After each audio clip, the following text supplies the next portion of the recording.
2026 সালের পশ্চিমবঙ্গ বিধানসভা নির্বাচন যত এগিয়ে আসছে ততই বাড়ছে রাজনৈতিক উত্তাপ।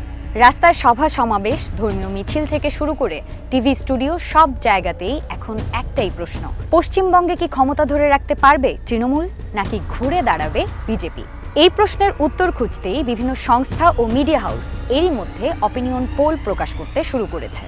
সেসব পোলের ফলাফল বলছে লড়াই এখনো তৃণমূল বনাম বিজেপি, কিন্তু আগের মতো একতরফা নয়। CNN নিউজ 18 সমীক্ষা অনুযায়ী তৃণমূল 184 থেকে 194টি আসন নিয়ে অনায়াসে ক্ষমতায় ফিরছে।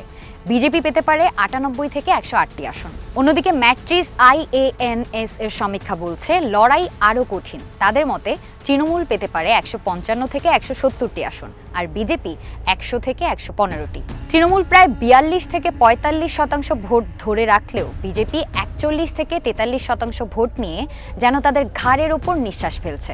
সমীক্ষা বলছে বাম কংগ্রেস জোটের প্রভাব এবারও বেশ সীমিত।